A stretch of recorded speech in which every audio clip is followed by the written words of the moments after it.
Dans ce nouveau numéro de hors-série, nous partons à la découverte des coulisses des cinémas studios à Tours.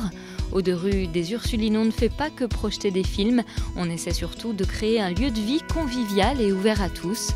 Rencontre avec ceux qui œuvrent dans l'ombre pour que ce projet prenne corps.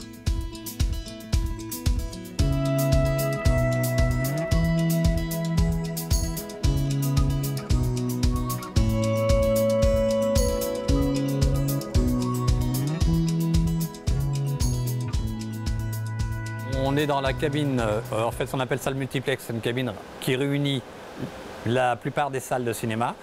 Et derrière ces salles de cinéma, en fait, il y a les projecteurs. En fait, les projecteurs sont réunis dans un même ensemble, ce qui fait qu'on peut parler de complexe.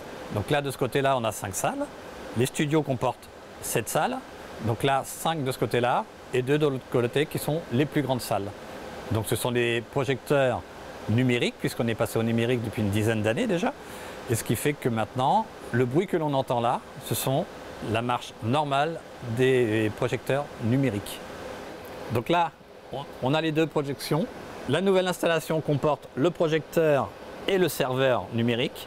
Et à droite, ce qu'on appelle le chrono, la lanterne, c'est-à-dire l'appareil de projection 35 mm. Seul derrière, il manque l'appareillage pour le dérouleur. Le travail est complètement différent et tourné à 360 complètement, puisque c'est de l'informatique purement. Voilà.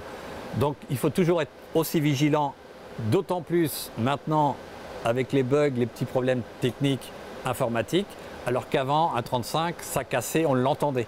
Donc ce qui fait qu'on pouvait réparer, etc. Là maintenant, c'est plus anodin, on n'entend plus le bruit en fait, du problème. Donc ce qui fait qu'il faut rester l'œil sur l'écran d'ordinateur plutôt que l'œil sur l'écran de la salle de cinéma.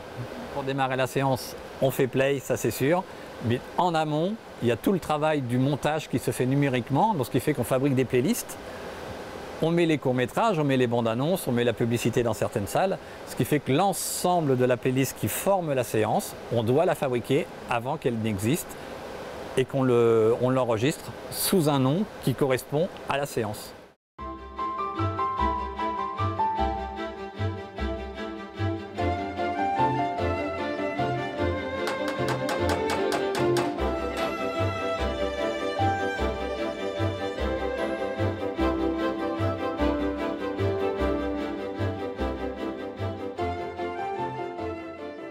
La cafétéria des studios, c'est un chantier d'insertion destiné à des gens qui sont éloignés du travail pour de nombreuses raisons et qui veulent retrouver une activité professionnelle en milieu ordinaire. Les gens sont payés au SMIC et ont des contrats aidés, des emplois aidés. L'association R a été déclarée en 2002 la préfecture et elle a commencé à gérer la cafétéria des studios en septembre 2005. On fait une cuisine simple, mais avec uniquement des produits frais que nous travaillons sur place tous. On ne fait pas de cuisine d'assemblage ici. Les clients viennent, voient ce qu'il y a dans la vitrine, demandent et repartent avec leur plateau. Donc on parle plutôt de plateau. On va dire qu'on va entre 130 plutôt dans la semaine et les week-ends, y compris à partir du vendredi soir, on peut aller jusqu'à 170, 180 plateaux. En termes d'encadrants, il y en a 2 en salle, 2 en cuisine. En termes de salariés en insertion, il y en a 5 à 4 en cuisine et 5 à 4 en salle. Nous sommes financés par l'État pour justement ces postes qui sont des contrats aidés. Donc nous avons entre 8 et 10 salariés qui travaillent au sein de notre association. L'intérêt, je pense que en fait, c'est un système de réciprocité entre eux et nous. C'est-à-dire que nous, ça nous permet d'avoir des clients et je pense que quelque part, ça permet aussi de rester dans la dynamique des studios puisqu'en fait, comme c'est un cinéma d'art et d'essai, l'intérêt, c'est d'échanger sur le film que l'on va voir ou sur le film que l'on a vu. Et de pouvoir le faire dans un lieu convivial, ça permet aussi de poursuivre l'échange. Et bien souvent, on voit des clients qui s'interpellent parce qu'ils ont une oreille qui écoute la table d'à côté involontairement et qui du coup rentrent dans l'échange qu'il y a à côté de leur table. Donc ça permet, en fait, c'est une poursuite, une continuité de ce que veulent faire les studios, à mon sens.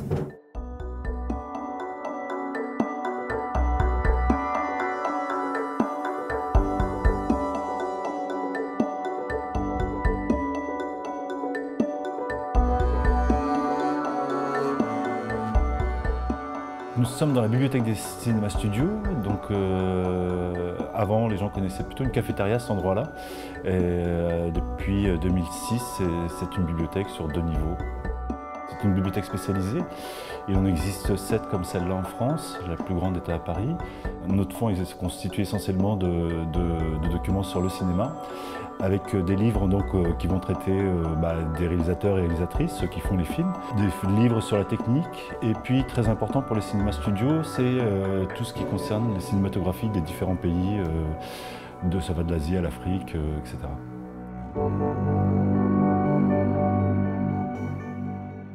En France, les écrits sur le cinéma ont pris beaucoup de place dans les revues. Donc, ce qui va constituer, le plus important de notre fonds, en fait, ce sera des revues de cinéma. Et du coup, il y a une trentaine de parutions, de revues en cours et d'autres qui n'existent plus, mais qui pour nous constituent des ressources importantes parce que c'est le seul endroit où on retrouve des informations sur des films, des vieux films notamment. Les autres salles de cinéma jettent les affiches une fois que le film est fini dans leur salle. Et nous, on a conservé depuis 1963, donc le premier film qui est passé en 1963, c'est Psychose d'Hitchcock.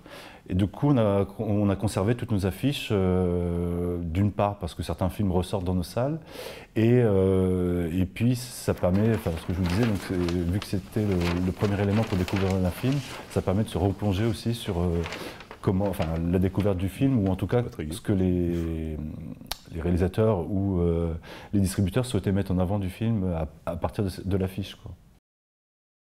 On a mis en place le système qui s'appelle Vidéo en poche, qui permet de récupérer un film sur une clé USB. Ça a été mis en place au moment des lois Adopi. Beaucoup de films, après leur vie dans les salles, n'ont pas forcément de vie après en DVD ou en VOD, etc. ou même en version piratée.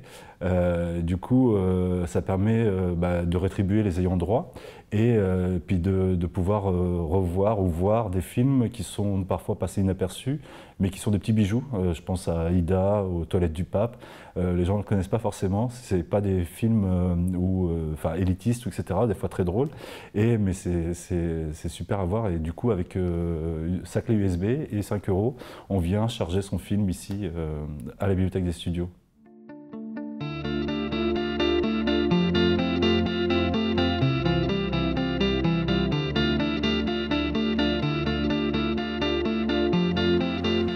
On est dans un jardin, dans le jardin des studios, donc un jardin qui est superbe, de par sa position notamment, avec les flèches de la cathédrale, avec l'historique de la ville de Tours, puisque là on est dans le quartier le plus vieux, le plus ancien donc, de la ville de Tours. Et donc nous avons ce jardin fleuri que nous utilisons, que nos spectateurs utilisent. Il faut savoir que les cinémas studios datent de 1963. Donc avant l'installation des cinémas studios, ici, c'était une école. Donc nous sommes dans la cour et le jardin de l'ancienne école. Et on peut voir d'ailleurs sur le mur gallo-romain quelque chose de très significatif. Et pour les anciens qui parlent, et chaque fois qu'on fait la journée du patrimoine, donc j'explique ça à nos spectateurs qui viennent nous voir, nous retrouvons le fond des anciennes urinoirs pour les garçons, puisque ça se faisait comme ça, les garçons avaient des urinoirs dans la cour de l'école. Et donc ces plaques existent toujours donc, sur le mur gallo-romain. Alors, les spectateurs peuvent venir complètement dans le jardin, effectivement, puisqu'il est, comme je disais, il est ouvert à tous. Mais il est même ouvert aux gens qui passent. Pas besoin d'être spectateur. Je veux dire, c'est un lieu quelque part, un lieu public. Et les gens qui passent dans la rue peuvent rentrer ici et se promener dans le jardin, comme un jardin public, comme le jardin à côté du Beaux-Arts, comme le jardin de la préfecture, ainsi de suite. Sans aucun problème. C'est un jardin vraiment pour tout le monde. Mais nos spectateurs qui connaissent bien les studios et qui viennent régulièrement au studio ne s'en privent pas parce qu'ils le connaissent, ce jardin. Et ils l'aiment bien.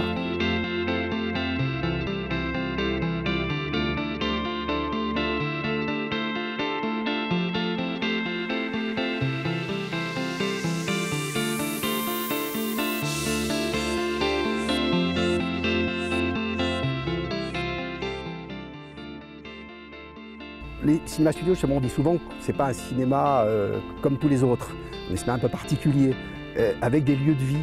Et le jardin en est un complètement, quoi. Alors peut-être moins l'hiver, évidemment, mais en ce moment, c'est un bonheur, quoi.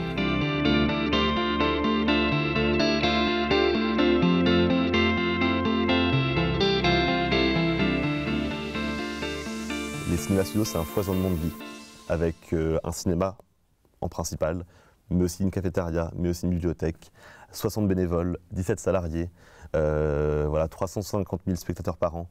C'est un brassement perpétuel de nouveaux visages et de nouvelles personnes, et c'est ce qui fait aussi la force des studios, c'est que c'est un être collectif. Pour nous, ce qui compte, c'est la diversité du cinéma. C'est montrer non seulement, on va dire, des gros films comme des Tarantino, des Wes Anderson, ce qu'on appelle de l'art et porteurs, qui nous font beaucoup d'entrées, mais aussi c'est défendre une programmation exigeante et par des films du monde entier. Donc ça va être du cinéma américain indépendant, ça va être du cinéma coréen, ça va être du cinéma argentin, et c'est montrer toute la diversité et le panel de ce qu'est le monde aujourd'hui en fait. Tout ça dans une salle de cinéma à Tours.